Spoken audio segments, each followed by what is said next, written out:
Welcome back to Gold and Blue, everybody. As you can see, we're in the car line waiting on the kids to get out of school. Time to do a video, and don't forget, if you want to see the gear to represent your team and you yourself in my background forever, no, I'm not talking about the car, I'm talking about in my actual studio, send your gear to P.O. Box 360, Liberty, South Carolina 29657. Everything you see in my studio background came from subscribers, fans, viewers, all that good stuff. So send something to represent your team and yourself. Special shout out to the Get It Gang. I have a good video idea. Just in case you don't know what the Get It Gang is, it is the name that I came up for the group of people that come up with video ideas in my comment section. So make sure to leave comments, and if you think you have a good video idea, leave it in the comment section and I just might use your comment. On to today's video. Get It Gang member Red Bull Insider RBI. I really liked what he had to say in this comment, so I'm using it for a video. Here's what he had to say. Video idea.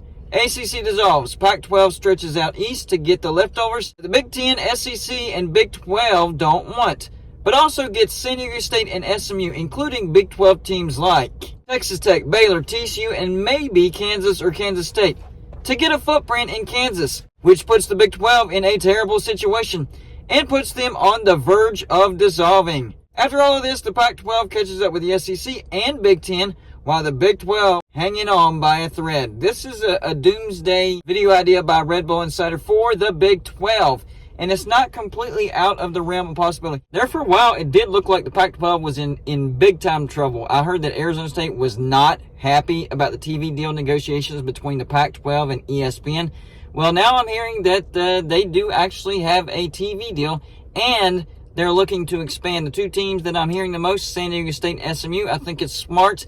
And I gave a video yesterday on other scenarios where they could possibly expand to 16 teams, grabbing teams like, I don't know, San Diego State, SMU, Rice, Tulane, Fresno State, maybe in Boise State, but I really don't think Boise State is on the menu at all, simply because of their academics. So maybe the Pac-12 isn't in trouble. With this video idea, they're actually keeping up with the Big Ten and the SEC. And one of the big keys for this particular idea is for the ACC dissolving and the Pac-12 to pick up some teams. The only thing that I don't understand about this particular idea is he says that the Pac-12 stretches out east and gets the leftovers that the Big Ten, SEC, and Big 12 don't want. Well, if that were to happen, the leftovers would be Wake Forest and Boston College. That wouldn't help at all. Now, the rest of the comment, it says, and get teams out of the Big 12 like Texas Tech, Baylor, TCU, and maybe Kansas or Kansas State. So you're saying that the Big 12 is able to get teams out of the ACC, probably a Louisville, a Syracuse, a Pitt, maybe a Virginia Tech or a Wake Forest or Miami. But at the same time, the Pac-12 targets teams like a Texas Tech, Baylor, TCU, maybe Kansas or Kansas State. So there's a lot of switching around. So if the Big 12 goes out and gets those solid teams out of the ACC, even if they lost, Texas Tech, Baylor, TCU, and maybe a Kansas or Kansas State, they wouldn't be hanging on a thread because it would be a pretty even swap. Maybe not totally even, but pretty even. And in fact, Pitt has AAU status, so their brand is actually good when it comes to academics.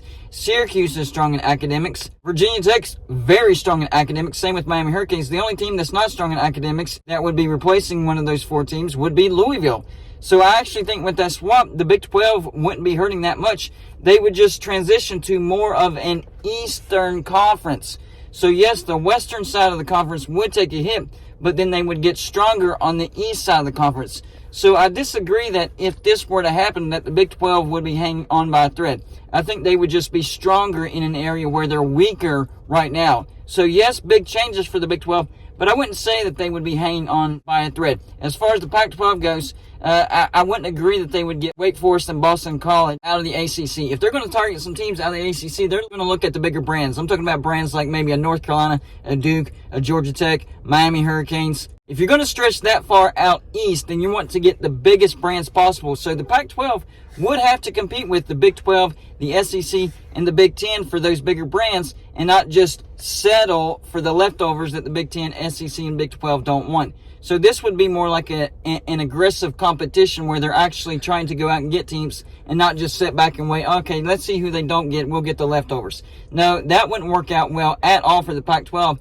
And if they did do that, I don't think that they would be able to get teams out of the Big 12 because getting Wake Forest and Boston College, that doesn't move the needle hardly at all.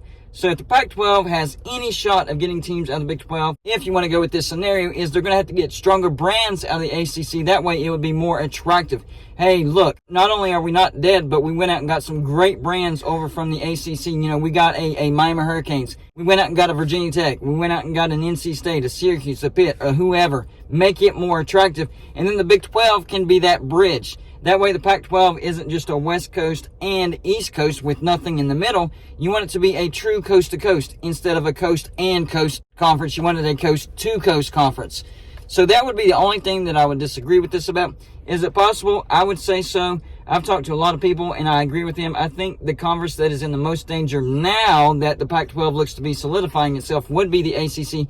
Really, the only thing that's keeping the ACC together is that airtight grant of rights. And even if they last till 2036, once that's over with, those teams will scatter. So the only thing keeping this conference together, even if it's until 2036, is that TV deal and that grant of rights. And if I were the ACC commissioner, I would renegotiate with ESPN and those grant of rights and say, hey, we want more money for our teams. In exchange, we will shorten that TV deal. That is a win-win. You're showing your teams, hey, we want to give you more money. We know you're worth more than what you're getting. But at the same time, it would appease ESPN because they could get teams sooner rather than later, say a 2030 or 2031, without having to rely on those 8 votes in case those teams change their mind. And you don't have to worry about a $500 million buyout per team. That is a crazy, crazy, ridiculous buyout. But if they did that renegotiation, then problem is solved for both sides of the aisle. You keep teams locked in for at least another 5 years. And ESPN is like, yeah, we can get our teams sooner rather than later. And I think the teams that don't leave would be more than if they're voted to dissolve and basically the entire ACC scatters. So if I were the ACC commissioner, I would be trying to rework that TV deal and grant of rights to where it's a shorter deal. Yes, I know that's a little risky, but at the same time, you're bumping up the revenue. And I think there's more of a chance that more teams stay in the ACC and the ACC can add from, say, a Big 12 or maybe some strong group of 5 brands. Yes, you would be losing some major brands, but you would still keep in existence and you would be able to maintain a Power 5 status. So the ACC needs to make some moves because otherwise you're just waiting till 2036 and then what? And then what? And on top of that, there could be those 8 teams willing to vote to dissolve and it happens sooner rather than later. And then what? So start doing, this is the same lecture that I gave the Pac-12. It looks like the Pac-12 is actually taking my advice. I'm hearing that they have a new TV deal worked out with ESPN, and it's between 30 and 35 million, which is not great, but it's better than the 25 million that I was thinking of. And on top of that, the research money that these teams get by being in the Pac-12 is ridiculous. That is a drawing power that the Pac-12 has that some of these conferences don't have, like the Big 12. That's the biggest thing that hurts the Big 12. They don't have that research money to where it would entice teams to join the Big 12. It's all about football, and that TV contract isn't that big, so you're not going to entice the biggest brands to come to the Big 12. Now, they do have an expansion clause to where if they add some Power 5 teams, yes, they can renegotiate and bump up the value of that TV deal. But group of 5 teams, that is off the table because that is not guaranteed for anything. So the teams that are screwed right now are Memphis and Boise State, who were high on the pecking order as far as getting group of 5 teams into a Power 5 conference, especially the Big 12. Now they're on the bottom because there's no incentive to grab group of 5 teams. Unless maybe the ACC is interested in Memphis.